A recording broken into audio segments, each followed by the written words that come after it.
Esta es tu cumbia.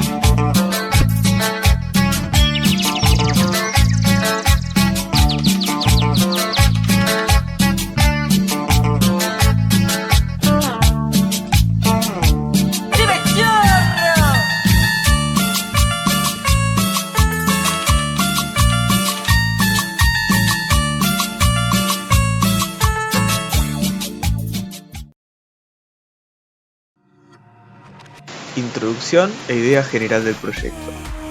La idea de este proyecto es diseñar una computadora desde cero que sea fácil de entender para entender la organización de estas a nivel de hardware y aprender lenguajes de programación a bajo nivel como el lenguaje ensamblador.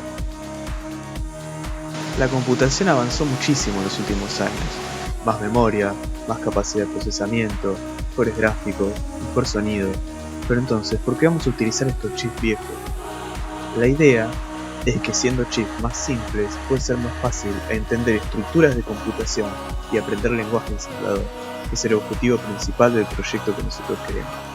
Por eso, elegimos el Silo Z80 como el candidato principal para diseñar nuestra computadora alrededor. ¿Por qué entonces elegimos el Z80 en particular, y no una solución más nueva o otro procesador que le compita en su época? Nosotros elegimos principalmente una solución que tenga chips separados para que sea más fácil diferenciar visualmente cada bloque de la computadora y entender qué hace particularmente. Además, decidimos elegir el Z80 comparado con otros procesadores de la época como el MOS 6502 o el Motorola 6809, ya que el Z80 tiene una gran familia de chips incluyendo su predecesor, el Intel 8080, y todos los subsecuentes microcontroladores que le siguieron. Entonces tenemos una base de código muy estable, muy amplia, y además creemos que está justo en el balance de tener muchas instrucciones útiles pero que mantengan simplicidad. Al contrario de por ejemplo el 6502, que tiene un conjunto muy reducido de instrucciones y se puede poner bastante difícil de programar, o el 6809, que es un chip que cuenta con un ecosistema mucho más chico y además tiene muchas más instrucciones, lo que hace difícil programar con la mayor optimización posible porque uno simplemente no conoce todo y tiene que estar muy familiarizado con el procesador para hacer código eficiente.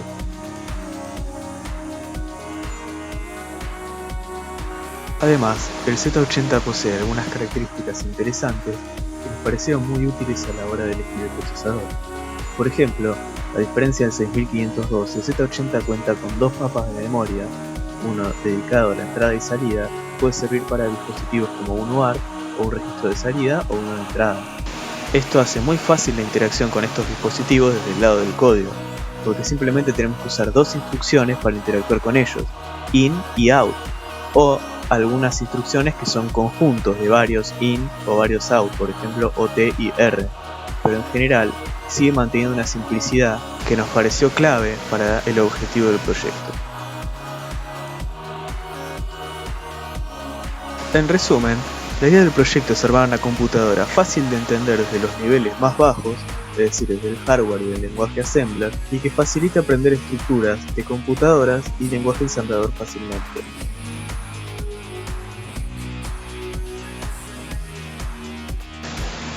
El Z80 fue diseñado principalmente por Federico Fagin, que estuvo trabajando en Intel como diseñador jefe del 4004 y el 8080.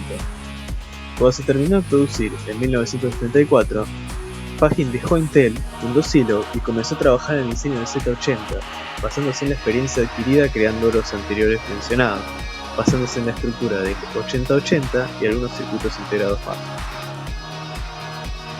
El Z80 estaba diseñado para ser compatible a nivel de código con el Intel 8080 y además tenía varias mejoras fundamentales, como por ejemplo un conjunto de instrucciones mejorado en general, la inclusión de nuevos registros, instrucciones de movimiento por bloques de entrada y salida e instrucciones de manipulación de bits. Además, se agregó un contador de direcciones con el refresco de la DRAM integrada, cosa importante porque la DRAM en su época era muy cara, y además se unificó la alimentación en una única de 5 volts. Por último, pero por ahí más importante, El Z80 eliminó la necesidad de varios circuitos de lógica combinacional externa y además le ganaba en precio al 8080, o sea que era más barato. Entonces casi que desplazó totalmente el 8080 del mercado y se transformó en uno de los procesadores más exitosos desde la década de 1970 hasta hoy en día. Es por esto en la actualidad que el Zilog como empresa hasta el día de hoy sigue produciendo el Z80 y se sigue manteniendo a partir de las ventas de este.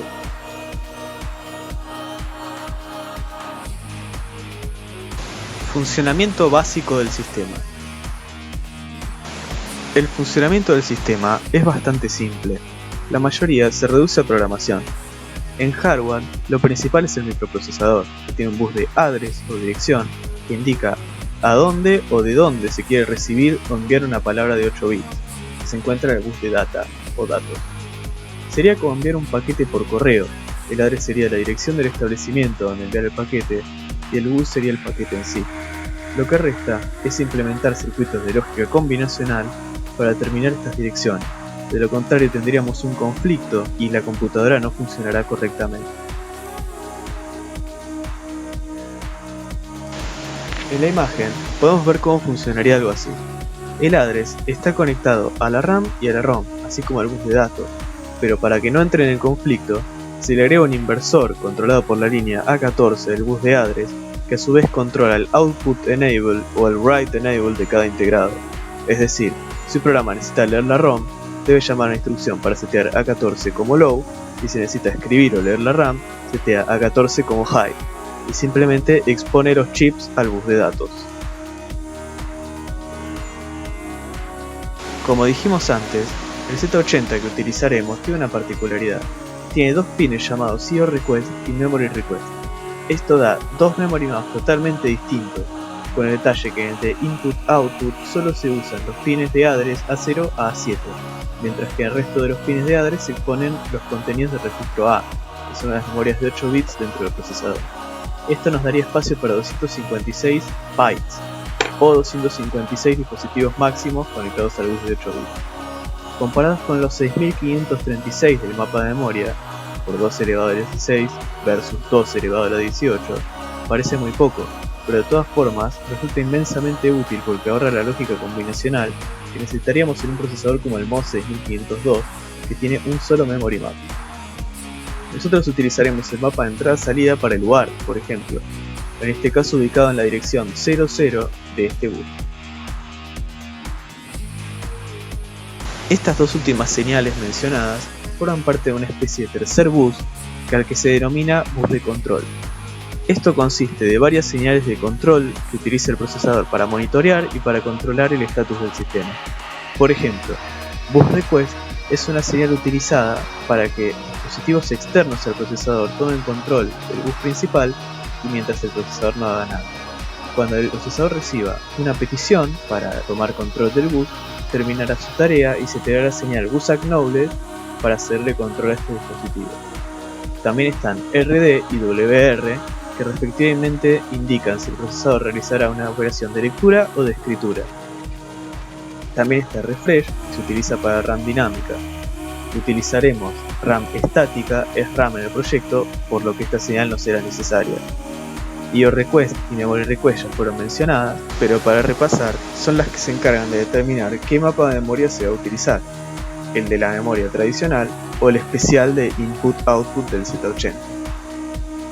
NMI y IN son señales que le dan interrupciones al procesador, es decir, mediante estas, un dispositivo externo puede solicitar la interrupción de un programa y la ejecución de una rutina específica. Wait es una señal asociada a dispositivos de input-output lento, como una disquetera o un UART serial. Esto indicaría que el programa está esperando la lectura o escritura de dicho dispositivo. Y por último, HALT indica que el procesador finalizó todas sus tareas y va a continuar sin procesar nada hasta que reciba una interrupción que lo saque de este estado.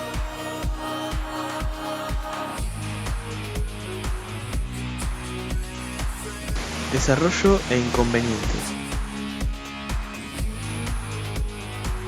El proyecto en un principio iba a ser una computadora expansible basada en el estándar viejo de computadoras S100, como el Altair 8800 y otras del estilo. Pero por falta de tiempo, se tuvo que decidir simplificar el diseño, y además un inconveniente con el footprint de los integrados de RAM 62-256 nos hizo perder muchísimo tiempo y se tuvo que repensar la estrategia del proyecto en las últimas etapas. Aún así, las placas que se pudieron hacer son las siguientes. Primero, la terminal UART. Esta fue la primera placa que se hizo y la función que tiene es manejar el teclado y un monitor VGA de modo de texto para comunicarse por serial a la computadora. Esta funcionó sin inconvenientes, como se podrá apreciar en el video a continuación, más allá de algunos errores gráficos que se supone que son por la baja frecuencia del 74LS166 que utilizamos como Shift Register, que envíe los píxeles en forma serie al monitor VGA. Además, perdimos bastante tiempo por un Atmega 328 defectuoso, y además de que se había programado todo el software con códigos PS2 en alemán, entonces algunas letras estaban cambiadas y tuvimos que volver a corregir eso.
Segundo, la fuente de 5 y 12 volts. Esta placa se utiliza para alimentar la computadora y también se va a utilizar para alimentar un disco rígido si llegábamos a hacerlo. Por el tiempo no llegamos, pero igual la fuente funciona bien y rectifica como tendría que hacer. Un módulo LM2596 baja los 30 volts rectificados que tenemos del transformador a 12, y después con un 7805 y un tip 32 genera 5 volts.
Tercero, las placas del diseño de la computadora anterior serían el MAGA la de RAM 64K, la de ROM y la del Serial SIO.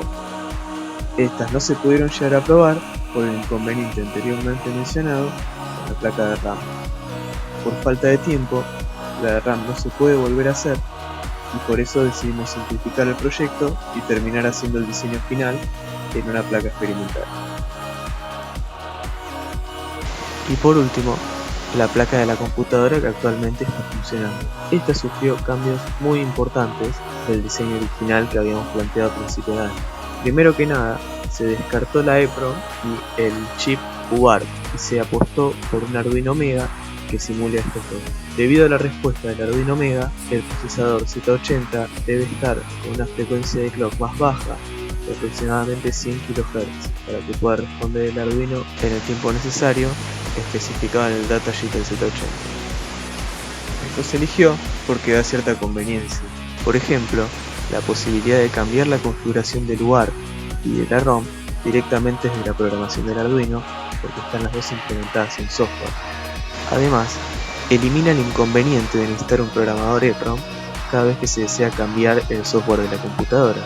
Entonces se puede programar directamente el lenguaje ensamblador, subirlo al Arduino y ejecutar el código en la computadora sin ningún tipo de equipamiento extra necesario.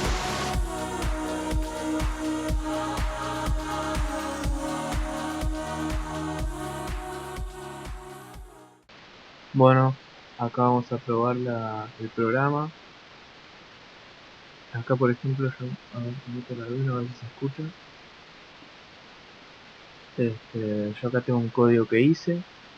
Lo que hace básicamente es escribir en FFFF, que es el tope de la RAM de 32K que le pusimos.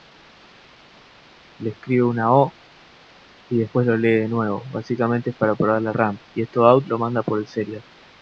Halt quiere decir que para y no hace más nada. Entonces bueno, yo tengo esto. Tengo guardado. Aprieto el F6 y lo compila. Yo estoy con el Visual Studio Code acá. Y una extensión que se llama RetroAssembler que tiene para procesadores viejos. Entonces bueno, yo me voy acá que tengo el programa en Python que hicimos. Vamos a examinar. Selecciono por ejemplo este ramtest.sbin que se acaba de compilar. Seleccionamos. Vamos a guardar, la configuración la dejo default porque está todo bien. Sketch actualizado. Y después uno abre acá Arduino Sketch. Abre el archivo INO. Una vez que se abra, acá ponemos para Arduino Mega subir. Ahí cuando lo compile, le subí. Perfecto, si vemos acá en memory.h está toda la configuración y está el programa que nosotros pusimos. Ahora bueno, está desconectado el USB de la computadora, así que no va a hacer nada. Yo ahora conecto el jumper.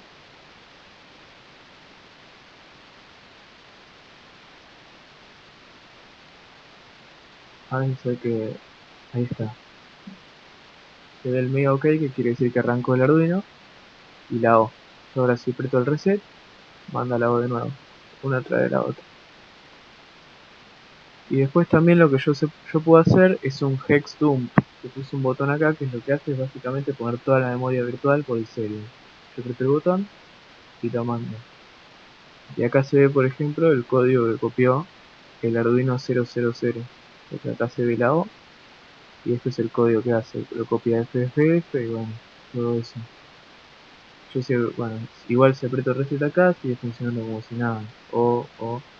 También tengo un jumper para desactivar la RAM. Si ahora lo cambio, aprieto reset, sale basura, o sea, cualquier cosa, porque no está leyendo el chip, pero si activa de nuevo sale la O de nuevo. Así que está funcionando correctamente. Bueno, acá está la computadora con el programa cargado. Acá está el Arduino programado, Z80, la RAM, todo eso. Acá está el jumper que yo decía, que si yo lo desconecto, desactiva el VCC. Eso es por si el USB de la computadora no da la corriente que tiene que dar. y no prende el Z80 porque es una versión vieja que levanta temperatura y consume mucha corriente.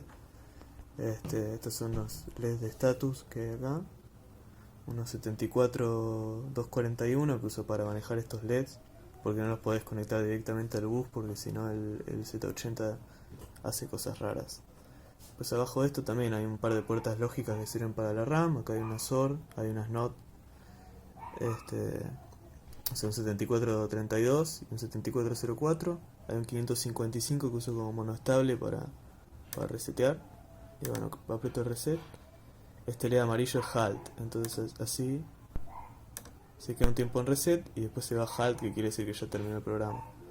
Y apenas se puede ver que bueno, que hace como un juego de luces con el data y el address acá.